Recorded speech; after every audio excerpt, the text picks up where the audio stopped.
Hello guys, welcome back again to my channel, Pen Mechanic.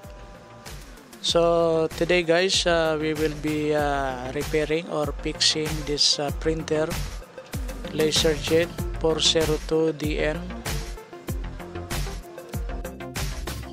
As you can see here on the display, jam in cartridge area.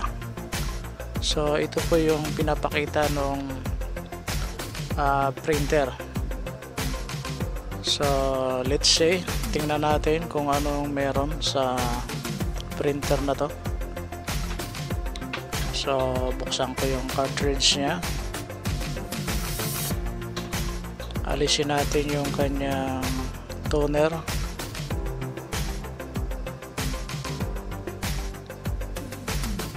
So now I see it.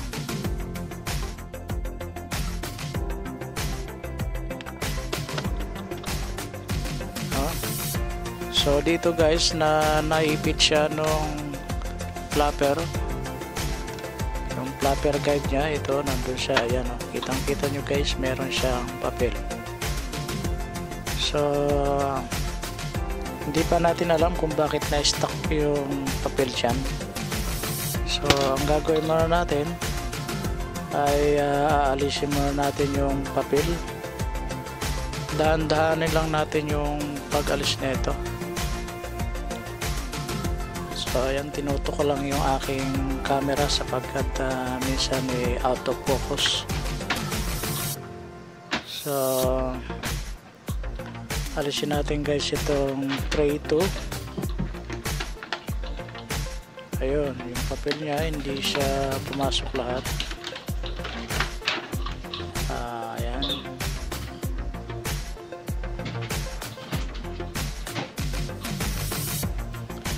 So i-set aside muna natin itong tray 2.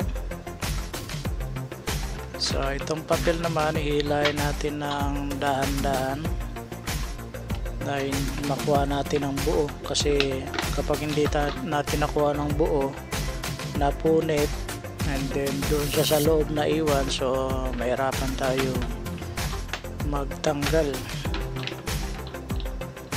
So iwasan natin na mapunit siya, so kailangan makuha natin siya ng buo. So yun ang pinaka technique. So dito guys, nakita ko na merong parang tape na ginagamit sa pang medical tape, yung madaling mapunit na tape, no? Adhesive tape. So ayan siya sa gilid, yan. So sa tingin ko ito yung nag-cause kung bakit yung papel na-stuck dyan, nag-jump error. So siguro pagpasok nung papel, since na merong tape doon, nag-stop. Ang printer kasi may ano yan may seconds yan na once na pumasok yung papel, kailangan makapasok siya kagad, kasi kapag hindi siya nakapasok, merong timer yung ano yan, yung mga moto kung ilang seconds siya iikot and then stop. So once na hindi nakaabot yung papel, so may stuck. So yan guys, ito yung tape na nakuha natin sa loob. So yan ang yan ang dahilan kung bakit nagkaroon ng paper jam. So simple lang yung sira nito. So walang gaanong ibang nasira. So minsan kasi ang nasisira yung pag may mga paper jam, yung mga yung pick up roller.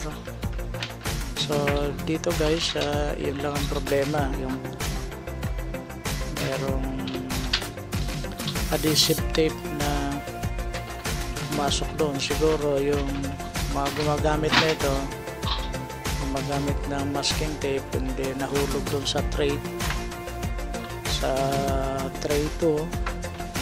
lagayan ng papel. So pag print niya, sumama, dumikit dun sa metal. So yan siguro ang naging dahilan. So yan, pinalik natin yung mga niya. So ngayon antayin natin ulit kung ano pa yung madedetect ng printer. So dito makikita natin yung cartridge natin ay mababa na, kumbaga konti na lang yung laman. So pwede pa rin tayong mag-print dyan, kaya nga lang medyo malabo kung minsan kasi yung tone down natin ay very low. So mag-test tayo dito guys, mag-test print tayo, mag-print tayo ng demo page. So ayan, tingnan nyo yung display, hindi kasi masyadong nakikita ng display. Ayan, very black cartridge, very low, naka-ready siya. So punta tayo dito sa reports and then demo page. Ayan, printing. So ayan, nag-print na siya, so tuloy-tuloy na, so wala na siyang error. So okay pa rin yung yung printout, medyo black pa,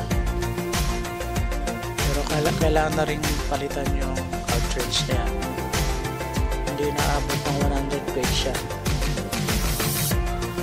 So ngayon test natin yung sa USB naman, kung okay siya sa USB, kasi itong printer na to, ang report ng user is not working. So baka meron pang ibang problem itong printer na to, so kailangan i-check natin ng maigi. So test natin yung USB nya. So ayan, nakakonect na siya sa PC, yung USB.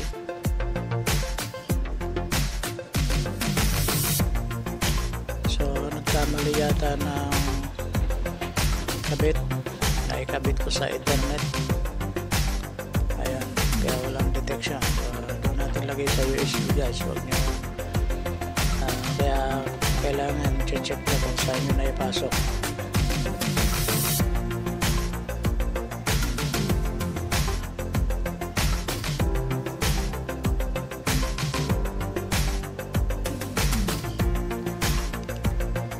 Dito guys, na-detect na ng PC yung printer natin. Makikita nyo sa display is device setup in progress. So nag-setup siya automatic. Once na ang computer ay naka-connect sa internet, so automatic dina-download niya yung driver. Isa naman, meron ng mga printer na meron siyang installer na sa loob, nakalagay sa memory niya. So dito naka-connect yung PC ko sa internet, kaya ayan siya nag-setup. So ayan, na-connect na siya, pupunta yan dun sa specified area. Ito na yan. So ayan siya guys, nakikita nyo HP Laserjet 402. So dito set natin sa default. So ayan, nakaset na siya sa default. And then right click ulit natin, punta tayo sa printer properties, and then print test page tayo dito guys. Select natin. So ito na, mag-print na siya. So napakabilis. Basta mga monochrome na printer, mabilis mag-print. Hindi katulad pag colored ay napakabagal. So alright guys, so okay na itong printer. So kailangan natin lagyan ng okay pen ulit. So ayan, okay. So ayan siya guys, so ganun lang kasimple kapag mga paper jam. So hindi naman ganong kahirapan. So simple lang yung naging sira nito. So thank you sa panonood guys, at God bless po sa inyo.